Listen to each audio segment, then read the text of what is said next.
Wonderful. Welcome back, everyone. Whether it's midnight or lunchtime where you're watching this from, we are up for one more speech before we hit the tracks. This is a perfect time to stand up a little bit and roll your shoulders, put your neck to the right and to the left, and talk about the future. So, Lapa, is there a prediction you would like to make about what the future of software engineering will look like? So you want me to predict what the future of software would look like? Is that what you said? Yeah. Exactly. 2003, I was as an IT specialist working at Nokia, and back then Mikko Kosonen was running the IT, and he is known to be a humanist.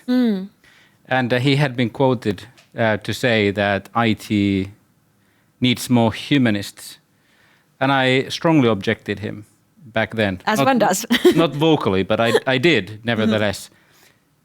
I have had to come to different thoughts on how much we need humanists in computer science. So that would be my prediction. And I would very much want to see behavioral economists. Interesting. Who combine the financial decision making and then the understanding of human psyche. So that is my prediction. Yeah. I would love to hear from the audience as well. If you have a prediction about the future of software engineering or future of DevOps, make that prediction and make it tangible and make it real in the chat room. And to get us in this idea and mindset of thinking about the future and how hard it can also be to know what happens in the future, next up we will have Cheryl Hung, the VP Ecosystem at the Cloud Native Computing Foundation, leading us. And we will learn how convincing ideas of what the future of cloud computing look like. Over to you, Cheryl.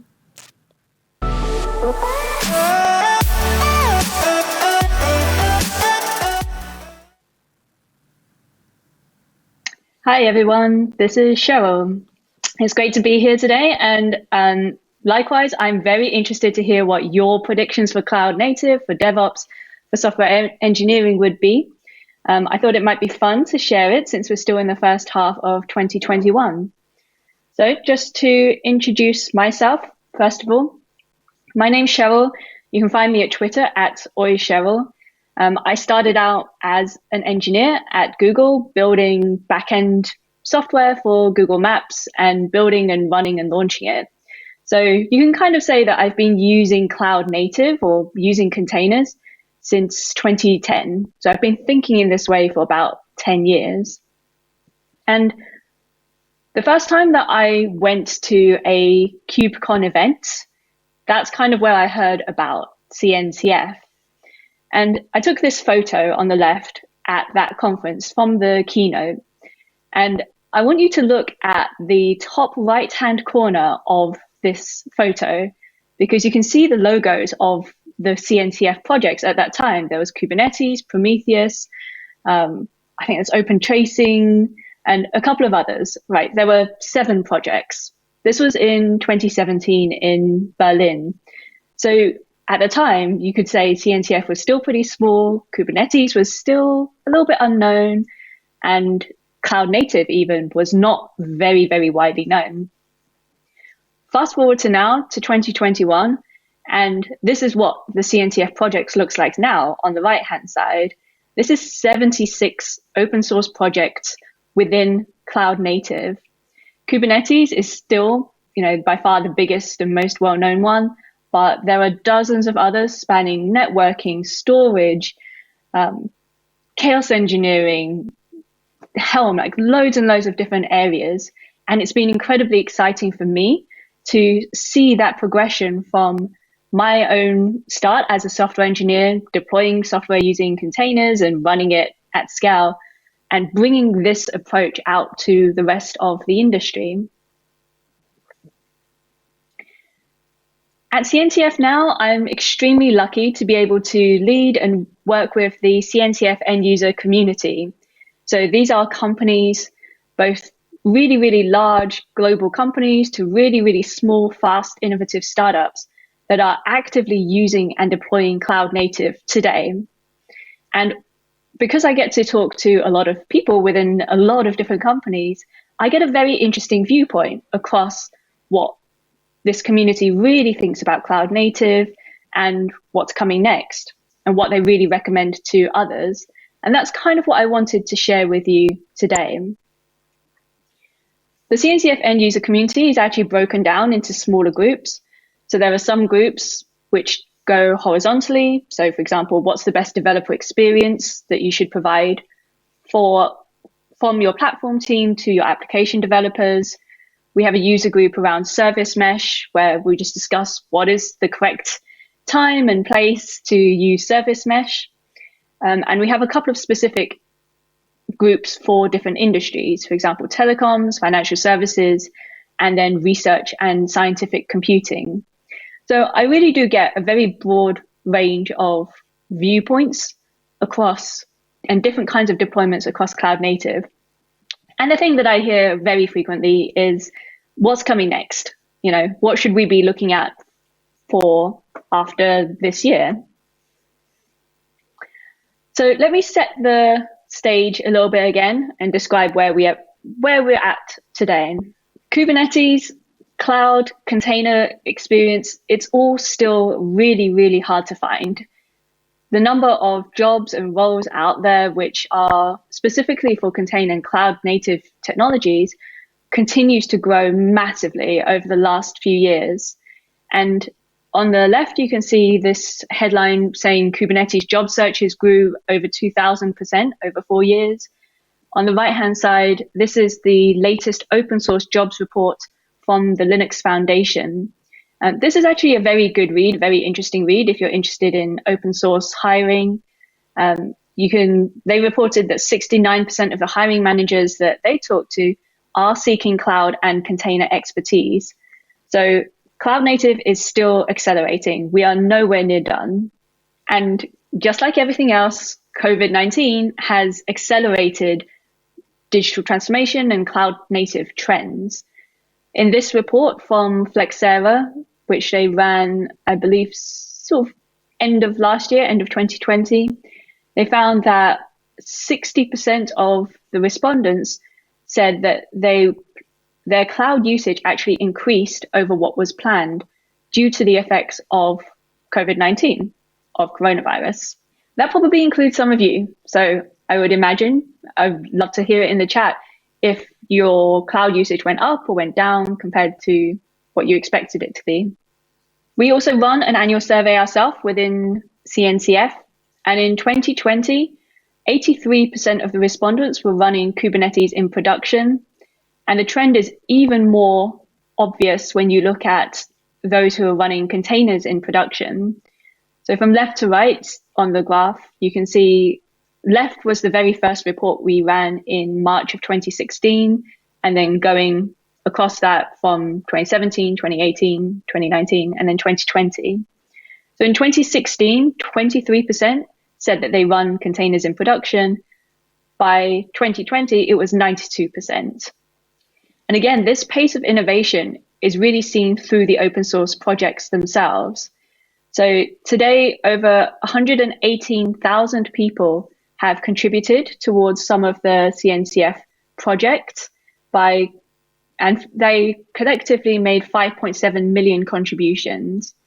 And by that, we make a pull request, a commit, or an issue or comment on one of the GitHub repositories that is hosted by CNCF.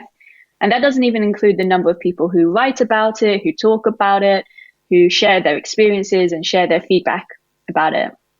But the flip side of this is that it's very, very, very difficult. It's getting more and more challenging to deploy cloud native because all the easy stuff has kind of been solved already. In the 2020 CNCF survey, complexity was the joint number one challenge that was reported from the respondents, joint with the cultural changes with the development team. And I have something to show you now, which I think will really illustrate this point that cloud native deployments are getting more complex. They're getting bigger. They're pushing to more and more unusual locations, and therefore the expectations are higher. So we're going to watch a short video together. DoD Enterprise DevSecOps Initiative is a joint team with the DoD CIO, OSD, the Air Force, and DISA. So we're really trying to streamline the process and what it takes to take a program to DevSecOps using Kubernetes and OCI compliant containers. So giving us the ability to move faster and be able to continuously push software and update software, particularly when it comes to AI and machine learning and cyber offense and defense is critical. For us, of course, security is a must. That's why we call it DevSecOps. The sec is not just doing some static dynamic analysis on your code. That's a given. We're going to the continuous monitoring side of the house with zero trust baked in, with a behavior detection model, really pushing the envelope when it comes to security, and kind of merging the best practices on the cyber side with the DevSecOps community. We went to the team and said, can you put Kubernetes and Istio on the jet? And we didn't want to change the hardware of the jet, so that's legacy hardware, no cheating, that had to be able to boot from scratch in 2 minutes with the microservices and the Istio stack running. And what was incredible is the team was able to bring Go, Java, Python, and modern programming languages using microservice architecture as well. So we had Go running on the jet, which is a big difference from Ada. So we were able to do that in 45 days. This is pretty incredible because once you can deploy fast and iterate and learn fast and fail fast, but don't fail twice for the same reason. I think the key aspect there is that it's compounding the time savings, and it's very tough to have a very precise number, but we're thinking at least 100 years was saved across the 37 programs already. If Kubernetes is good enough for the DoD and our weapon systems, it's certainly good enough for your business. Okay, cool. I hope you enjoyed that. So that was the US Air Force talking about how they deploy Kubernetes and Istio onto their fighter jets, which a few years ago would have been unimaginable. It would have been completely insane. But this is the kind of example now of how Kubernetes is pushing further and further. And it's not just about running a typical, e-commerce or web store, like typical web apps anymore. So if we're going to try and look beyond all of this kind of confusion, acceleration, all the things that are happening within cloud native, and let's take a look at what is coming next. So these are Cheryl's 10 predictions for cloud native in 2021. I put them as mine specifically because these are my biases. This is what I've seen within CNCF.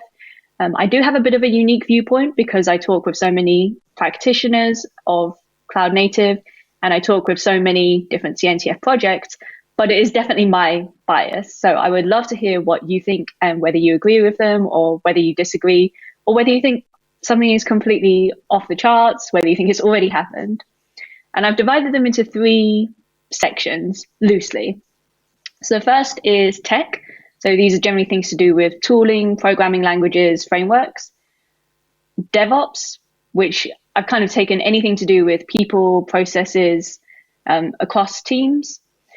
And then ecosystem, which are things that are generally across businesses, across different organizations and trends in wider business. Okay, so here we go. The first trend, which is the first technology trend, is more Rust. So I'm a C++ developer by background. I've been interested in Rust for quite a while as a sort of better, more modern, safer version of C++. And it's still kind of up and coming, I would say. It's still, there's a lot of excitement around it, but it's not very widespread at the moment. But we're starting to see an increase in the number of projects that are written in Rust. So on the left-hand side, you can see Rust, the top right-hand corner-ish. If you kind of look down a little bit, you should be able to see Rust. This is from the Red Monk 2020 programming language rankings. And it's just a ranking of the different projects across GitHub and the usage of different programming languages. But Rust has come a long way in the last couple of years. And similarly, in the numbers on the right-hand side, Go is still the most popular language for writing cloud native CNCF projects in, but Rust is up and coming, and I think it will continue to increase in the coming years. Second trend is cross-cloud becoming more real.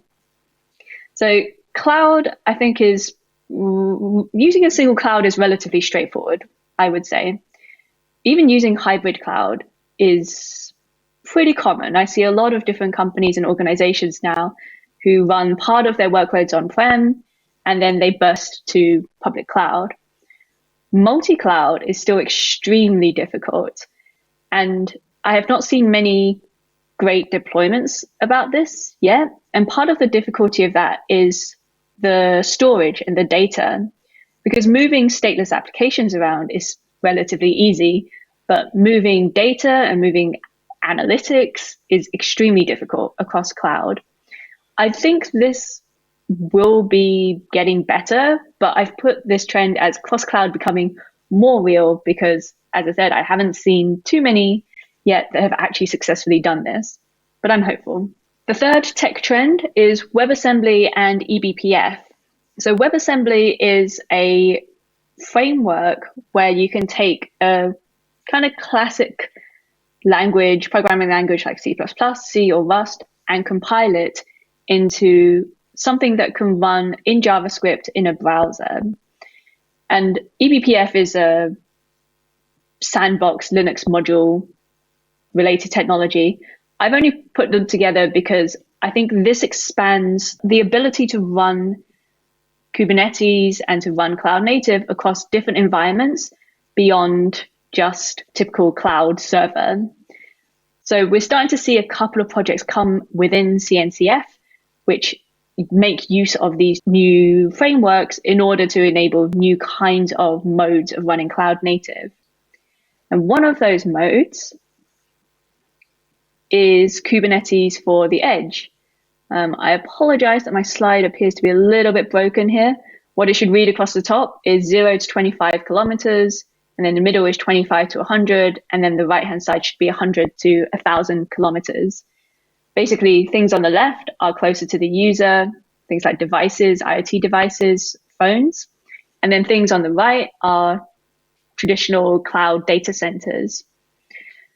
This is really in relation to telcos, telecoms companies, and they are moving away from OpenStack towards Kubernetes and cloud native. And there's excellent reasons for this, because containers are actually an excellent way to deploy software to the edge, to devices. Because once you have your image in a repository, you can pull it down onto a couple of devices, test it, and then you can have thousands of devices pull down that container and pull down that image and just assume that it will work. And Kubernetes is excellent for this kind of scheduling and managing across many different heterogeneous devices and heterogeneous environments. But Edge has some challenges, and I've listed 5 of these across the bottom. One is that you have reduced control over what kinds of devices or what your users are doing with those devices compared to maintaining your own data centers.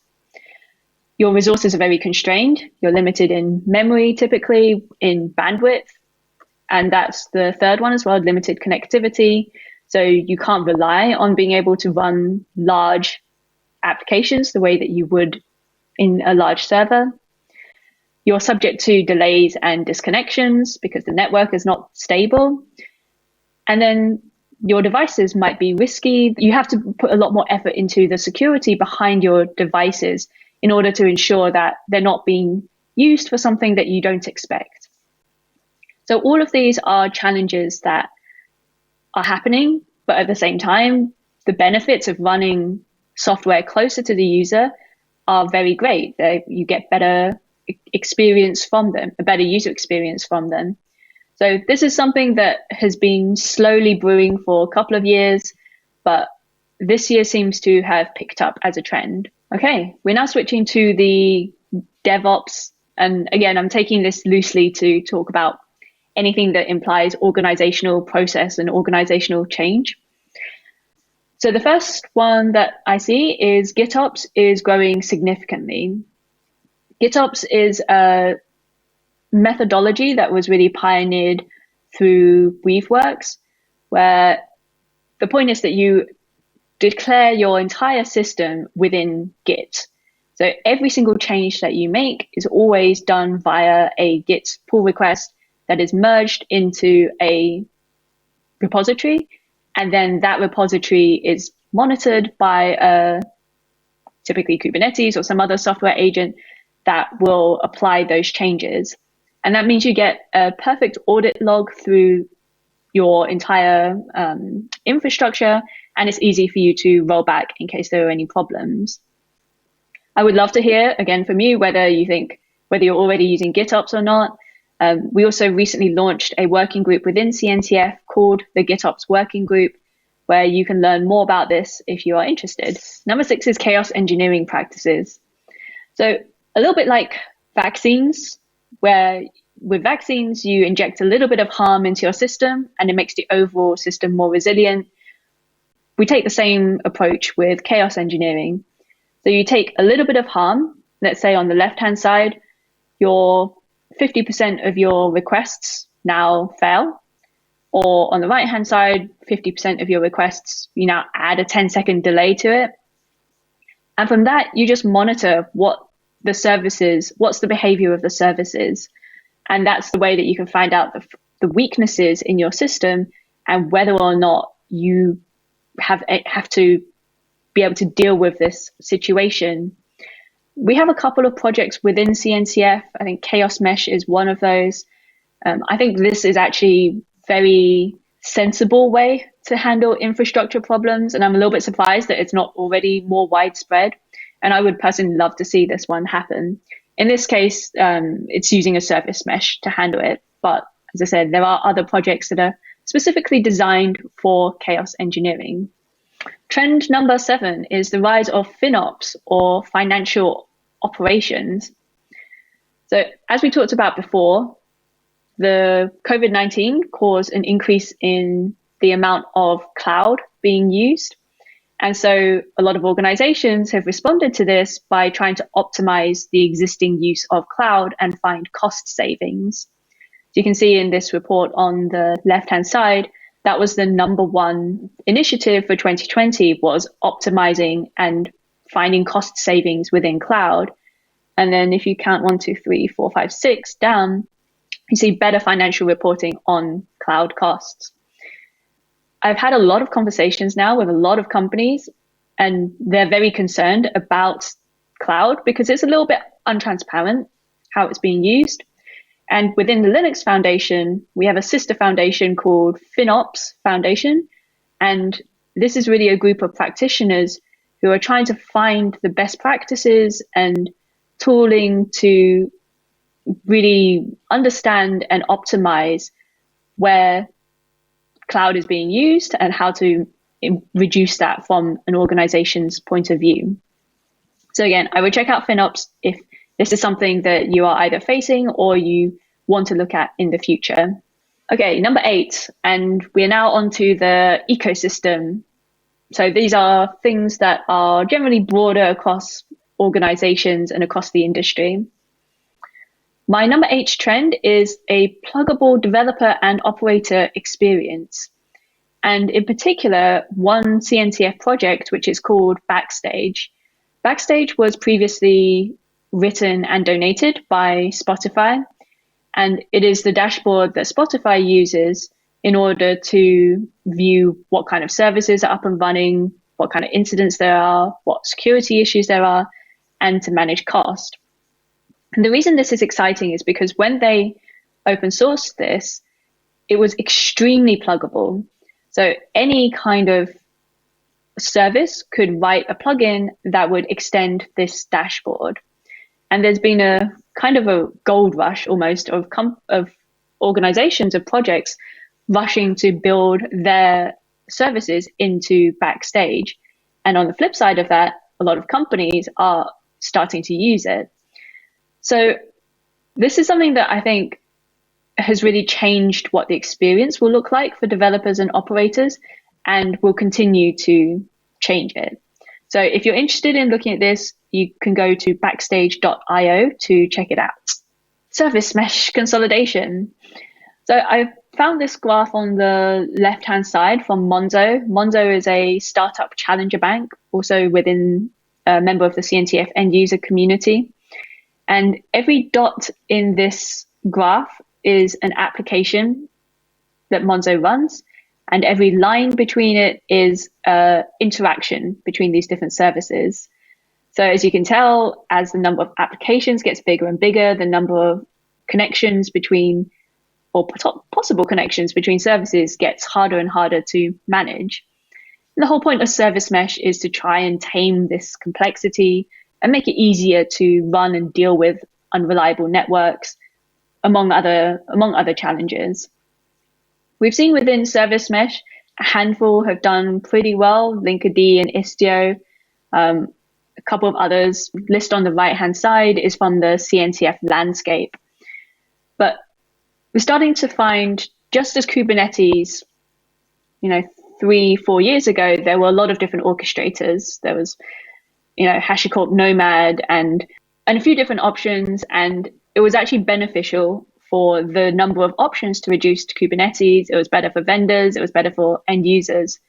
And we think this might actually happen for service mesh as well in the coming year, 2 years. So there'll be fewer options and more users using a single one of these options. And number 10, the last trend that I have for you, is end user driven open source. We've already talked about how Spotify donated Backstage as an open source project, but other projects that have come directly from end users are Envoy from Lyft, Jaeger from Uber, Argo from Intuit, Prometheus was SoundCloud originally, I believe. And we're starting to see this trend happen more and more, that end users are not just passive consumers of this technology now.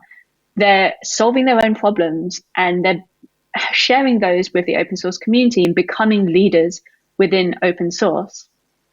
Within CNCF, we call this trend end user driven open source, and we're trying to expose some more insights directly from end users through something called the CNCF Technology Radar. This is a quarterly report where we survey the end user community and we ask them, for a specific topic, what do you actively use right now? What are you looking at for the future? What things do you not use anymore? And then we produce reports on these once a quarter and share those insights out to the wider community, with the hope that this gives people an idea about what others are doing, and for maintainers of these open source projects, what the landscape looks like for consumers of their technology. So that was a pretty long list of things. I know I've gone quite broad. I haven't gone very deep into most of them, but let's just take a quick look at all 10 again. So thesis is cloud native deployments are getting more and more complex. The use cases are more specialized. The demands are higher, the expectations are higher, and you need to stay on top of what is coming next. And these are the predictions that I've seen across tech, across DevOps, and across ecosystem. Within tech, more and more cloud native projects are being written in Rust, not just Go. Cross-cloud is becoming more and more real. It's becoming a possibility in the ways that it was very difficult to a couple of years ago. WebAssembly and eBPF are going to be springboards. They're going to bring cloud native and Kubernetes to new kinds of environments. Telcos are really focused on Kubernetes on the edge and pushing the kinds of environments to smaller, more constrained devices. And that is we're going to require some differences, some changes to Kubernetes for that. Within DevOps, within processes and people, GitOps is getting wider adoption, and we think it's actually going to grow a lot over the upcoming years. Chaos engineering is still relatively new, but there are a few small companies that are really starting to push this and think that there can be a lot of value in injecting a little bit of harm into your system to make the overall system more resilient.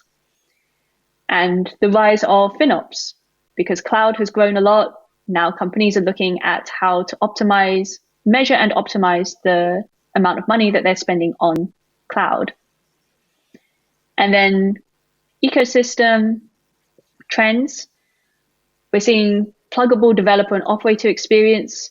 So not just assuming everything's going to be run through CLIs, but now dashboards where different open source projects can plug into it and provide a great experience for the people who are going to be using their services.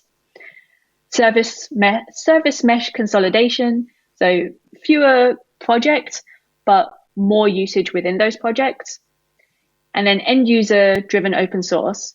So end users are taking charge of their own problems and donating and becoming leaders in open source. There are two that CNCF in particular is pushing, and I'd like to just share a couple of resources for these two, Kubernetes on the edge, and then end user driven open source. One, this is the Radar that we already talked about. Please go to radar.cncf.io and read some of our past reports on this. So the one that we just launched in February, we asked people what do they use for secrets management. November 2020 was on database storage. September 2020 was observability, and in June was continuous delivery. So if you're interested in looking at any of these topics and finding out what the CNCF end user community thinks about them, then please go to radar.cncf.io. If you're actually from a company within the CNCF end user community, you can also find out exactly which companies are using what and what they individually think of them. But in these reports, we're just publishing the anonymized results. And then if you are working in a telco or you're interested in running Kubernetes on the edge, then we have two working groups. One is CNF, or Cloud Native Networking Functions working group, and the other is the Kubernetes IoT Edge working group. And both of these groups are companies and vendors coming together to understand the challenges of running cloud native in telco, and then figuring out what that means for the industry and how to move the technology forwards to support those needs. And we're also running a survey at the moment, which you can complete at surveymonkey.com/r/CNCF K8S Edge, Kubernetes Edge. And we're asking people what their experiences are of running Kubernetes on the edge. And then I have one final video to show you, which is just for fun.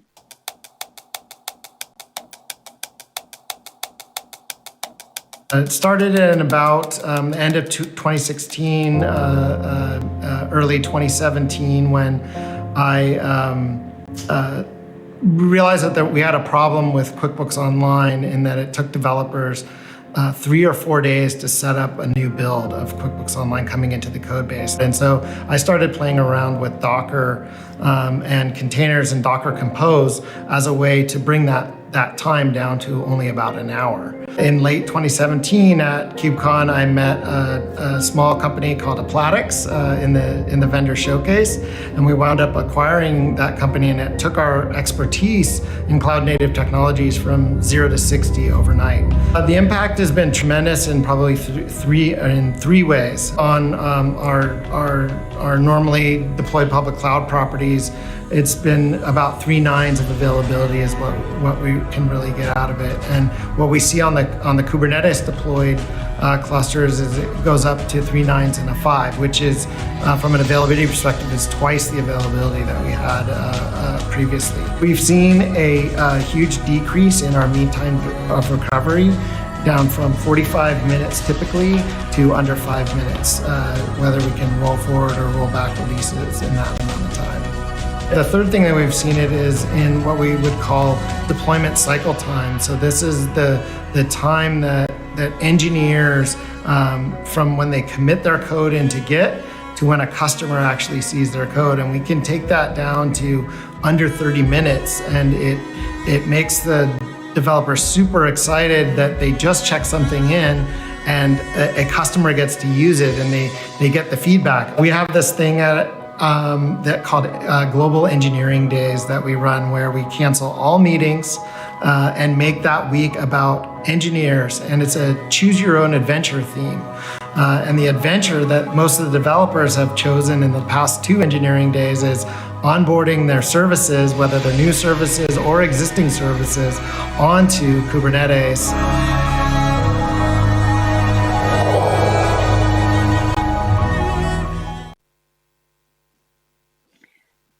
Cool. So I wanted to show you this for 2 reasons. One is to sort of bring it back to the reality and show that, yeah, even a large company like Intuit is getting a huge ton of value from cloud native and how excited engineers are about it. And then the second reason I wanted to show you is because of those clips from KubeCon. I know we're all missing real in-person conferences very, very much, but I wanted to invite you to the virtual KubeCon, which is coming up May 4th to the 7th. And you can go to KubeCon.io to go check it out and register for tickets.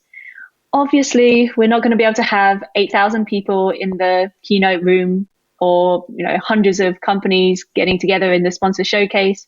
But I hope that you will be able to come along anyway and enjoy it and meet some of the community while we're there. And that is it from me. Thank you so much. I think we are pretty much out of time, so I apologize. But if you have any questions, please reach out to me at Cheryl on Twitter. You can also find these slides on my blog at oicheryl.com. Thank you so much and enjoy the rest of the conference. And thank you for the presentation and so much interesting stuff. No need to apologize for running late. I only have one more on a general level question and then a specific question, which I couldn't get to the bottom of the latter one, but let me just put it out there and then you can see what's the best way to answer that. My first question is about the FinOps. And if I was looking at the data on the slide, what do you think is going to be the technological representation of FinOps? Or is there going to be a technological representation, or is it going to more focus on a conceptual level of FinOps? So that's a question number 1. And then a question number 2, I think it's related to Edge regarding the control plane connectivity. And here I only have to act as a messenger to relay you the conversation on the chat and then maybe hear your comment on that. Okay, let's go with the first one. So FinOps. I think that with FinOps, we are probably about the same stage that DevOps was in 2011, 2012, where it was about a series of practices and practitioners getting together to share the best practices. But it took a little while for those to get encoded into a technological solution like Kubernetes, which could kind of enforce some of those. So I think that at this stage, it is a concept and it's a set of best practices, but I think we'll see more and more projects come out which enable a technological solution on top of that. For example, we have KubeCost, which is a pretty small CNCF project. But again, I think this is something to look out for. Cool. And then the second question was about control plane connectivity for Edge. Yes. So what was the question? Well, there was more of a contemplation around that. So maybe that's something that if you have an opportunity to stay around for a few more minutes in the chat, and then there were a few people who were having a not heated but an active conversation around that. So maybe it's a good option for the chat. Anything in your side? I would love to take a look. Can I jump in and ask, because you work at sort of the bleeding edge of technology with all of these new great projects, how do you as a foundation plan for your future, and what do you see as a prediction for the CNCF in the upcoming years, aside from maybe organizing big events again one day? That would be lovely, right? Yeah, we think that the trend that we're seeing is Kubernetes and cloud native is moving into these more specialized, more complex areas. And that means that there's going to be more innovation and more open source projects that rise up to support those kinds of use cases. So as an organization, I don't think that we're done with cloud native. I don't think, this is the kind of stopping point. I think we've still got a good number of years left to grow. I do think the kind of low hanging fruit is kind of done. We have a lot of pretty much any vendor within this cloud native space is kind of part of CNCF already. So for us, it's about specializing into more use cases and also that trend of end user driven open source. Whereas previously it was mostly vendors driving things, but end users outnumber vendors by, hundreds, right? So if end users can take a really active part in this, then we'll be able to see more open source projects which are really solving the problems people really face day to day. Beautiful. Thank you so much, Cheryl. So, thank you. It's been a pleasure. It was a pleasure for us to have you. Thank you very much for that.